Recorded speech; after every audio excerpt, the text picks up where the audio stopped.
Hi, I'm Janet Childers for the Marin Women's Hall of Fame, talking tonight to Elberta Eriksson, community activist, counselor, and inductee to the 1996 Marin Women's Hall of Fame. Elberta, we're so glad to have you with us.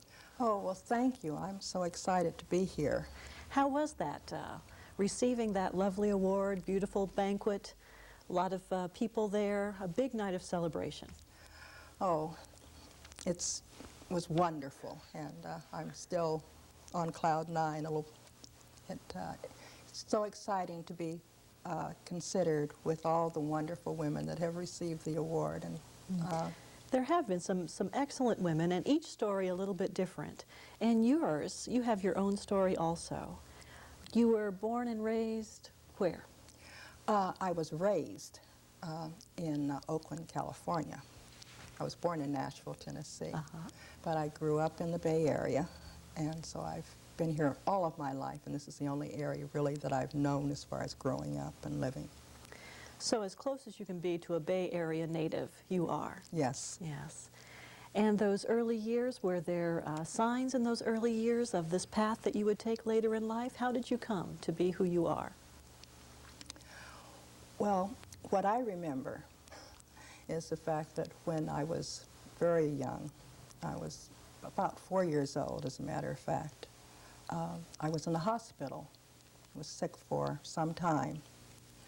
And being hospitalized for such a long time, I sort of became part of the staff at the hospital.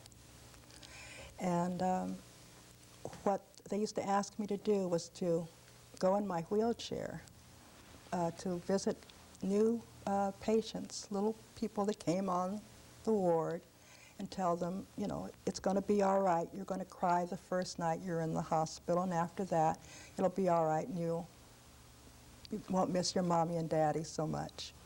Oh, my heavens. So at the age of 4, Yep. you were playing the role already of counselor, supporter? That's right. I guess there were some early signs for you. That's right. Yes, and probably some early role models. Oh, yes, many.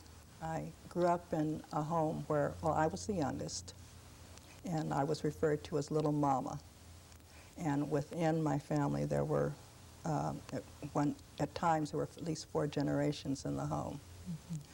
And my grandmother, of course, was one of a very important role model in my life. And she was, you know, sort of a guide for everyone. She was the oldest of 13 children, so our home was the home where everyone congregated for all the holidays and for all the big events. And so she was very important. And my parents were too. They were both very strong people. My father was an attorney and a politician, and my mother was an activist, and so they both were very much out there and out in the community, and so that these were important early people in my life that were very important. Some people that modeled strength and compassion for you. I'm just thinking your work with the Marin Family Service Agency, your work in counseling, and your work with multicultural awareness, those must all have roots back to those early years. Well, as I was saying about family and what I was taught about family. And what I was taught about family is, of course, that family is very important. And it was not just about our family. It was about the neighborhood. We had a strong neighborhood, and we were in and out of each other's homes. And again, my grandmother being one that she welcomed in and took care of other people's children, and it was the kind of neighborhood that happened. And it was not a matter of having to worry about somebody taking care of you if your parents weren't home. I mean, it was that kind of neighborhood that we all shared and grew up. So there was a strong kinship family. And so that was one of the things that I was taught. And along with that, I think another thing that was really important about my family is the fact that it was not just within the neighborhood, but my grandparents had lived abroad, had been in the Philippines for many years. And so that there were people, children at a certain age were sent to us to live at our home if they, to finish their education and what have you. So I grew up around a multicultural environment, a multicultural household. My goodness. Yes. So even as a young child, you had a view of the world as being larger than the Bay Area. Yes. Yeah. Is there a time as you look back now, again to those early years, to that period, where you recognized something in yourself that was to lead you down this path? I'm thinking about the new book that James Hillman, the psychologist, has out called The Soul's Code, where he says there's a seed inside everybody and at some point it begins to burst forth. Oh, I don't know. It wasn't exactly like that. Right. No, I think that I sort of started one way because the message that I, of course, received from my father was, you know, he was hoping that I was going to be an attorney. That was his wish. And my mother, of course, although supporting and she had a college education and would encourage me to go to school, and that was always a value. Again, there were those stereotypes and hopes, you know, just, you know, you will get married, you will have children, so that there were both those messages. So I think that really some of my career choices sort of evolved, and just sort of the spark was there, and the spark was there at the right moment. Because when I went to college, I had never heard of a social worker. And while I was in college, I met one of my instructors, who was just wonderful, Dr. Seton Manning. And I got turned on to social work. And so that... So all through your childhood and your adolescence until you were in college, this was not a goal that you had set for yourself, No. more like a series of small moments. That's right. And what was it in this professor that you saw? What quality would you say? I think it was, I know it was his intellect, his enthusiasm, his knowledge. He was so broadly educated that it was stimulating, made me think, challenged me, and so I think that that was really what was important. Mm-hmm. And how long after that was it then that you came to Marin County?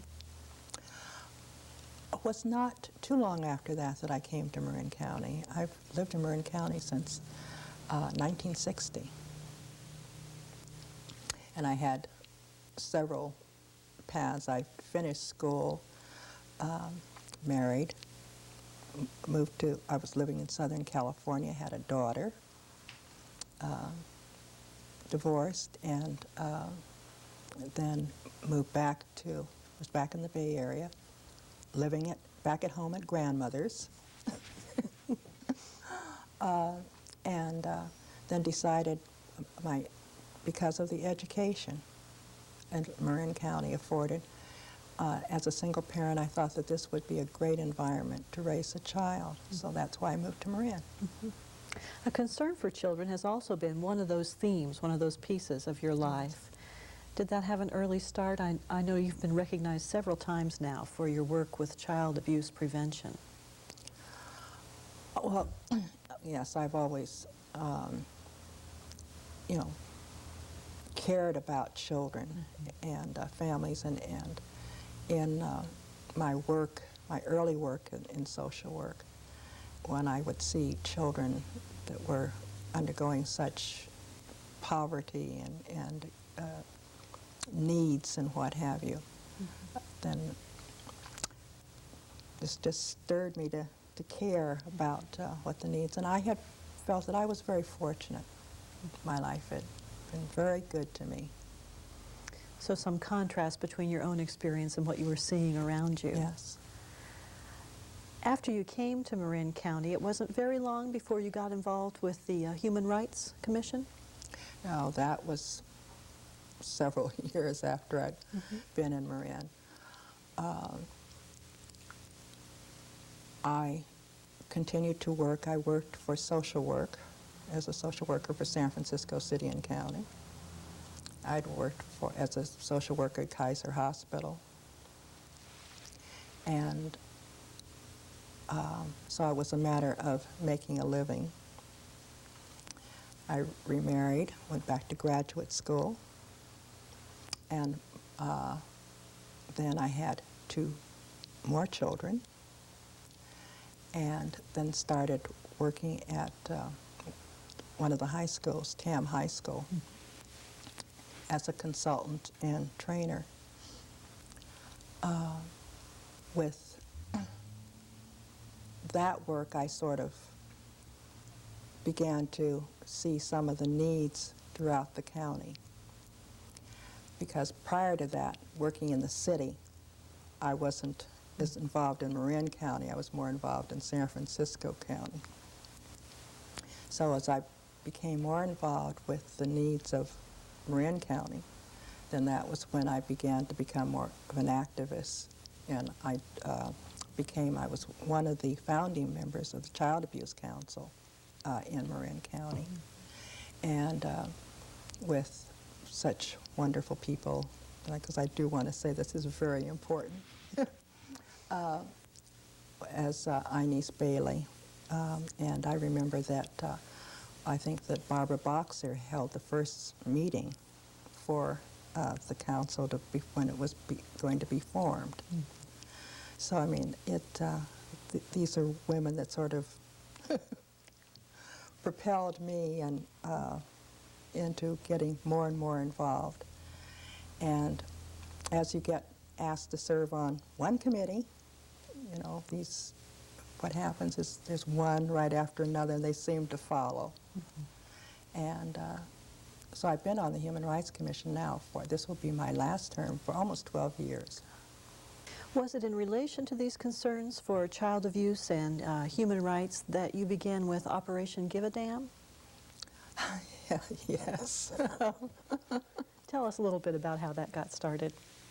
Well, Operation Give a Damn was very much in place before I came along, and the founders of Operation Give a Damn were Don Schilling, who was one of the ministers at St. Andrew's Presbyterian Church in Marin City. Inez Bailey was another founder of OGAD, and some community young adults. And what happened is the fact that a parent came to church one day and was concerned about her son, and what she said was, somebody's got to give a damn. In church, she said that. In church, she said that. And at that time, what happened was the fact that the congregation took up a collection. At that time, it was $70. And they said, we'll use this $70 to pay for activities and a small stipend to support an young adult who has made it to be able to be with your child. And that was the beginning of Operation Give a Damn. So when I went to work at Family Service Agency, and they wanted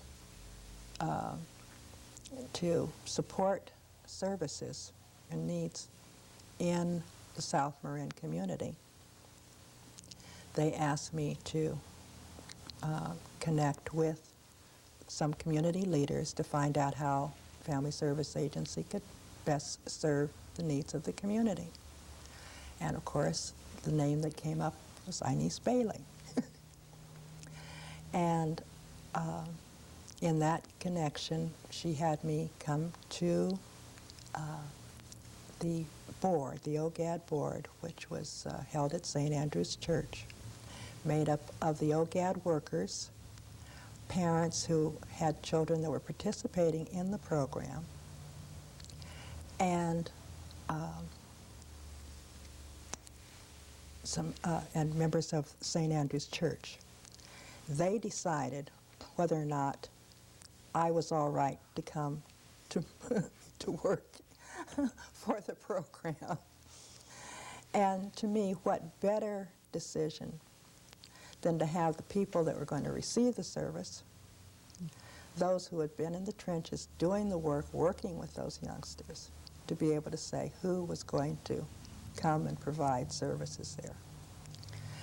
And also the fact that it was not someone coming from outside saying, you need this, coming and saying, what is it you need and how can I come and help, which is quite different. That kind of empathy and that kind of seeing the bigger picture has been part of all the different works that you've been involved in your life. If you just had to say one central thing that, that motivates you, that keeps you at all these different jobs, what would you say? Why do you do this? I would have to say this caring about families and children. I came from a family. We are all part of a family. And this is, I guess, would be the theme. And also to see sort of the interconnectedness. I don't see us as being divided. I see that the fact that we all are connected, and without each other, we cannot survive. So that this has been a value, and this has been, you know, thinking back again, a value that comes throughout my life. You know, it's one that has been there. I'm wondering now, as I'm thinking about your journey, if there were other obstacles along the way that that you had to find a way around or over to get the work done that's been so important. Well, I think that there are some that are just reality-based, being an African-American female. And some of the ways that I have dealt with some of the obstacles, I think, has been to confront them. And to give an example of that, when I was in college, I volunteered for the Urban League. And what I did was the fact that I would go and I would peruse the bulletin board for jobs at the college. And then I would go out in San Francisco and see what kind of reaction I was going to get. And of course I got some of the stereotype comments, you know, you're overqualified, but nevertheless these were listed on a college bulletin board, these job opportunities. But it taught me to, you know, the fact that someone had to be first. And this was another message that I got from my family. So that when I would get a job or an opportunity, I had to be there not just for myself, but I was there so that I could bring my brothers and sisters with me. So this has been something that has been another part of who you are, yes. That value that your family taught you about being a trailblazer, you have really lived up to that. As you look at young women now, young, let's say adolescent women in the Bay Area, women of color and not women of color, what would you say is important to them now that the trail's been blazed? What do they need to know? That there is hope. There are choices. And I think that this comes out regardless of whether or not it be young adolescents, young children, that this is a message that needs to be taught from the beginning. That they can have choices. Because that's what so many of our children don't see. Not that it's a level playing field, but there are some choices. Yes. And just to know that and to be able to begin to take those steps, or to be open to seeing that, oh boy, I can go this way or that way. And for young women, young men that are looking around for support, for encouragement, where in this, here we are at the end of the 20th century, what would your advice to them be?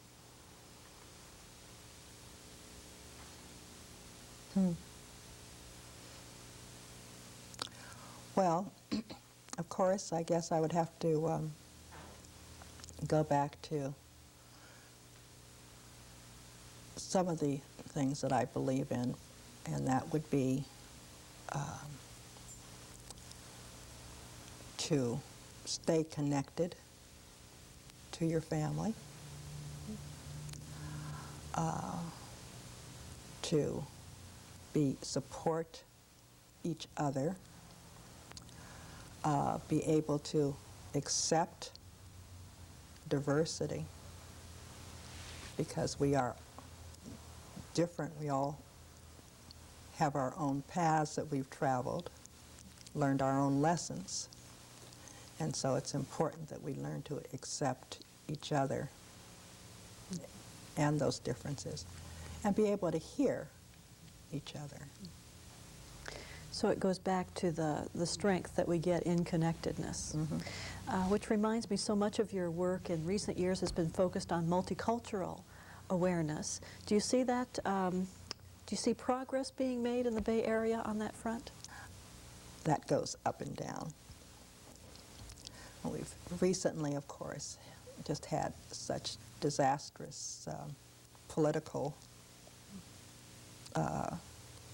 bills that have been passed that move us so far away from that interconnectedness and being sensitive to diversity.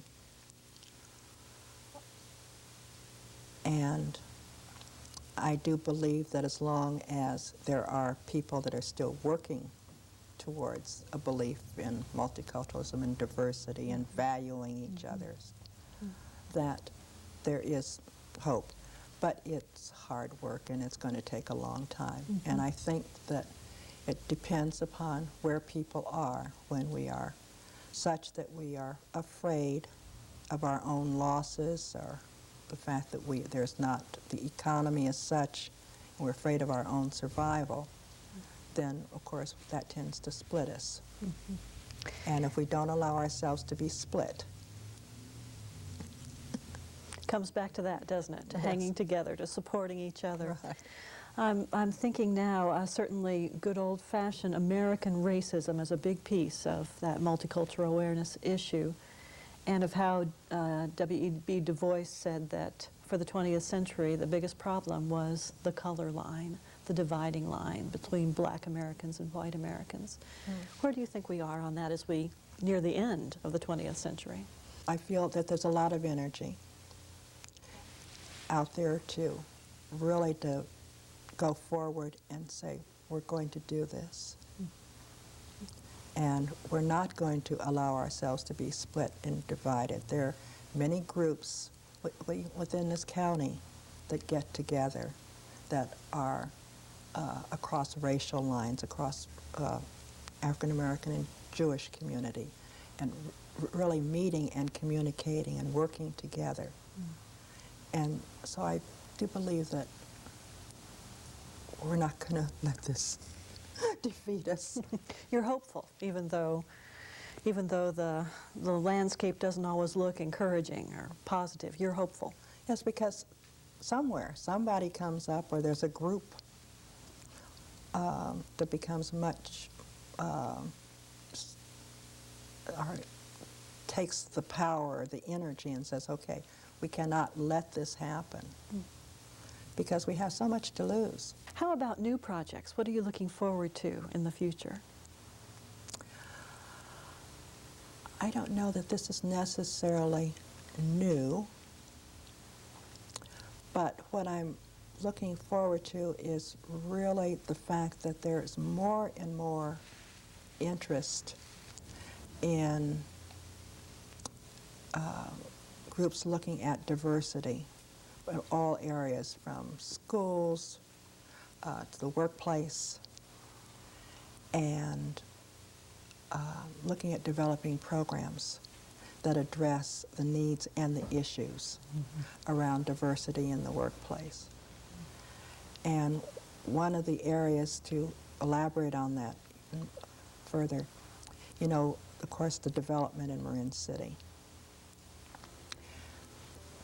The new stores and what have you, the businesses that have come in with one culture. And they're in a community that already had a culture. And so it's a matter of being able to have these cultures be sensitive to each other and look at diversity to build, you know, an environment that works together.